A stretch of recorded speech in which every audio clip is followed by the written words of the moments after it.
It's Harrison Floyd Day. Welcome to episode 2 of my Harrison Floyd interview, co-defendant with Donald Trump. He's got some great, unique things to say, guys. Don't forget to subscribe. Don't forget to click the links down below to support Harrison Floyd. Watch this. I uniquely show the weaponization of this. In September of 2022, the district attorney sent out 2 subpoenas to try to get me to attend her special purpose grand jury party. Unfortunately, I was out of the state and I could not attend her grand jury party. Magically, after that, because not a resident of Georgia, so you can't compel me, FBI agents show up on my doorstep. I don't know what that is. I'm not touching it. I'm not picking it up. That's one. I'm sorry. Let me put on a shirt real quick. Yeah. Can I just get my daughter watching the TV show? Just hang on a second. So these guys, my mother-in-law called me earlier today. She said 2 men showed up, gave her a card. She didn't know if it was real or not, and they said they're trying, they want to talk to me. Mind you, prior to that, Nathan Wade charged the county for having meetings with the DOJ. Okay. Right. So the FBI shows up at my doorstep. Things happen. I end up getting arrested 10 hours after I allegedly body slammed an FBI agent. I don't know. I never saw a badge. Yeah. They better be glad I didn't have my daughter with me, because if they ran up on me on the street like that and not showing me a badge and trying to corner me like that, it would have turned the other way real quick. Who in America thinks a black man can body slam an FBI agent and then just walk away? Like, yeah, okay, whatever.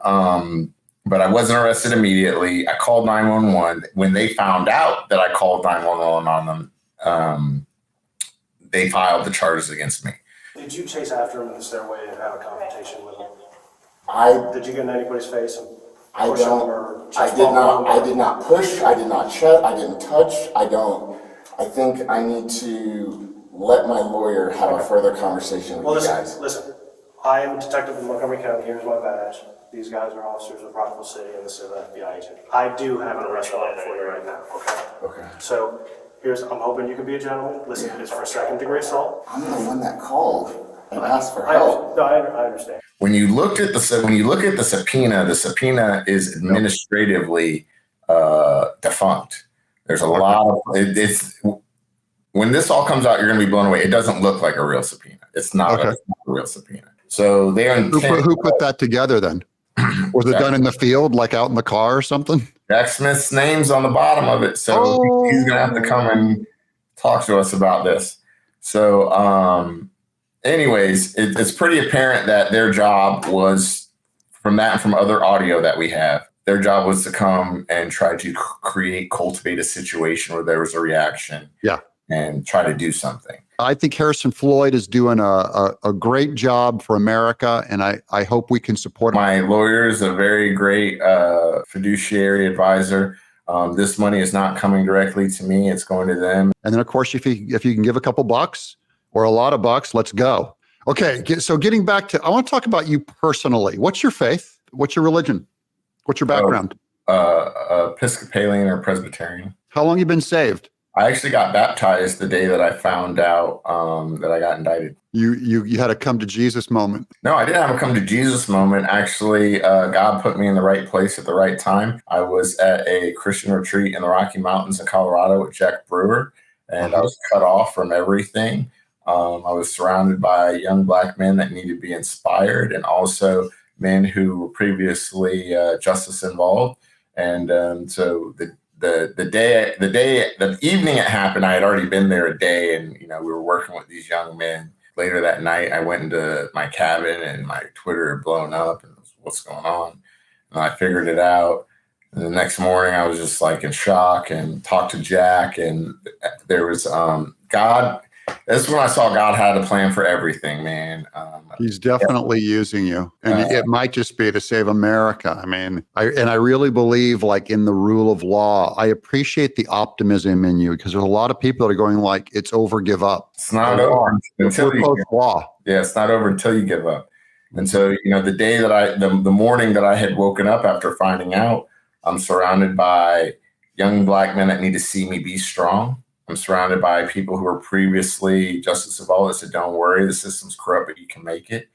And a former attorney general just so happened to be coming to speak to the kids. So I got to speak to him for about an hour, right? Like, how many people get to talk to a former attorney general of the United States about something that's happening to them in real time? And but most importantly, I was surrounded by people who knew me, that I worked with on the campaign, who, like, bro, this sucks, but this is also a great opportunity. You know how to fight this. You know how to do this. You got to think outside of the box. You're one of us. You're a Trump guy, so get to work. And so it completely changed my mindset. And then later on that evening, I got baptized and saw some unique things in the sky. There's some clouds. One of them looked like the Jesus fish. The other one looked like an angel. And Interesting. It was just God. And here's the other thing. I almost didn't make it there. The devil tried to, I know people won't say this, but like, he really tried to get me not to go. There's a couple of interesting, unique things, but I just kept pushing forward. And I was just in the perfect place around the perfect people to be able to receive the information. I wasn't, in a place where my phone could go off all the time and get distracted. I was focused, and maybe I'll write about it in a book, because there's some other really interesting things that happened too. God is good. We got to tell your story, because this is going to go down in history, I think, Harrison. I think you're one of the big crux of this whole thing, especially on Fani Willis going down. But also, there was something to do in the courts where you're allowed to campaign for Trump. So what was it before that you weren't allowed to, and now you are? Allegedly. So the way that my bond was written before was a gag order. Couldn't talk to anybody about anything. The way that it's written now, it says that for employment purposes, I can communicate indirectly with President Trump. However, there's still a barrier. It says I can, but functionally I can't. And here's why. And everyone that surrounds the president, senior advisors, a lot of these people are witnesses. So let me just put it this way, because I got to be careful what I'm saying. Yeah. The way it's written is I can only work on the campaign and communicate with the former president indirectly, which means through somebody else. Right, because you're not, is that something where you're not supposed to like conspire with co-defendants and Correct. talk? Is that Correct. it? Yeah. Correct. They don't want you communicating. Correct. With fellow RICO people and do more RICOing. Any co-defendants, any witnesses, anything like that. But when you look at the witness list, anyone who I would be able to communicate indirectly with the president with is on that list, and I can't communicate to them. So there's still that barrier. Yeah. And it's also the way that it's worded, number 5 and number 6 contradict each other. So number 6 says that I can't speak to any co-defendants or witnesses about the facts of the case. Okay. Number 5 says I can't speak to any of them except for President Trump directly or indirectly, and I can't refer to them on social media in different ways. So it's confusing, because one says I can't talk to them, just not about the case, which is the situation for others now. But mine reads, it's kind of like a rock and a hard place. Like, if I go by this one standard and you just decide the district attorney decides all of a sudden I violated my bond, then I violated my bond. But if I do it by the other standard, then I violate my bond by violating that. It's super confusing. Like, what if you talk about the non-facts of the case? Like, you're allowed to lie about the case. You can't talk about the facts. Right. I wouldn't do that. This is too serious to. Yeah, I know. I'm sorry. I don't want to. I hear you. I hear what you gotta have a sense of humor, Harrison. I do. At your expense, I'm going to be sleeping in my bed. You're only on RICO charges. Good Lord. And you asked me about that earlier. What does that feel like? Yeah. It's interesting. It really is, because I got to remind my wife constantly. I want to go do this. I want to do this. Like, I'm literally out on 2 bonds right now. It doesn't feel like it, but like, you got to remind yourself sometimes. And but I don't feel the pressure that I think.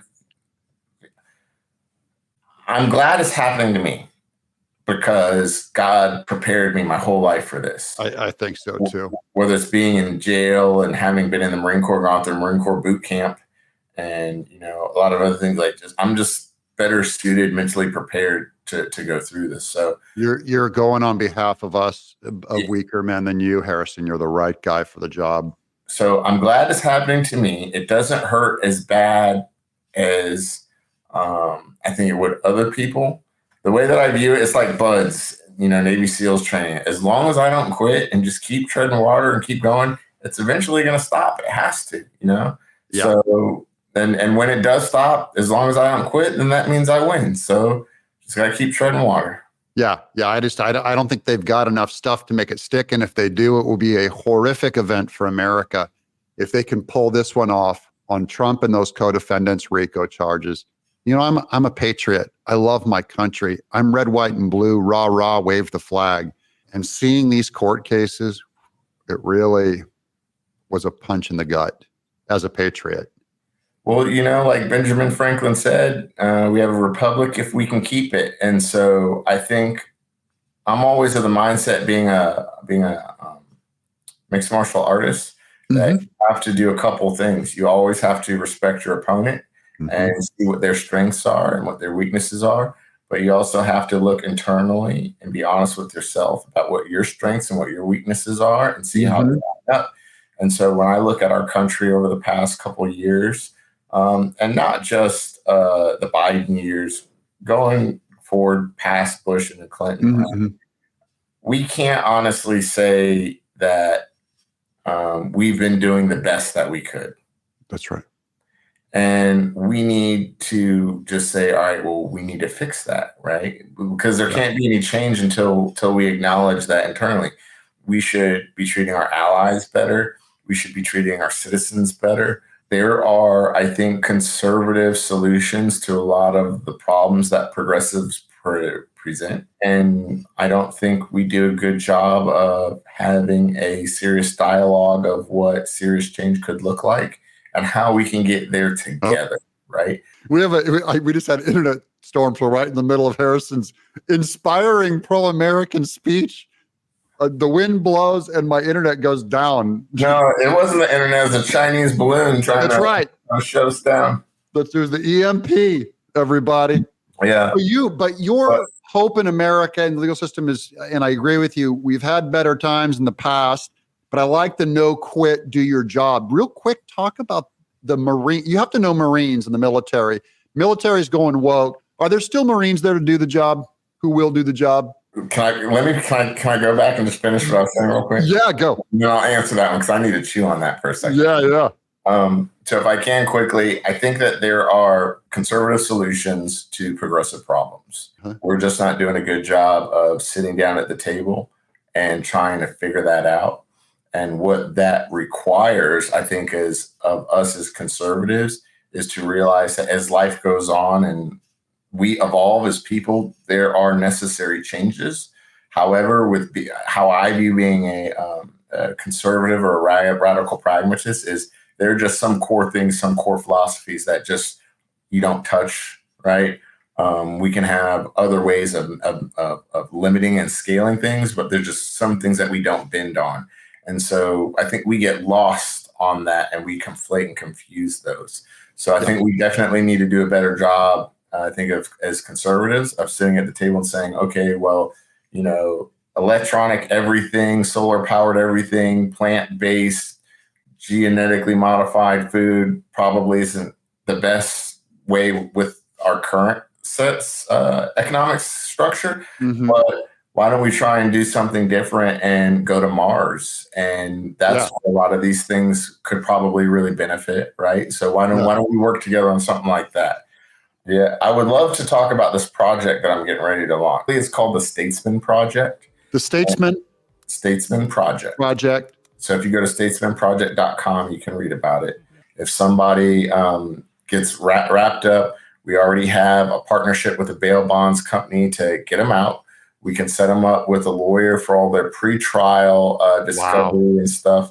I will put a link to that, the Statesman Project, which sounds like Harrison Floyd's one of his big coming up projects on helping other people get legal. It says educate, litigate, activate. And that was episode 2. We're going to get right back to episode 3. Thanks for watching, guys. Everyone root for, pray for, and support Harrison Floyd. I'm Doug in Exile.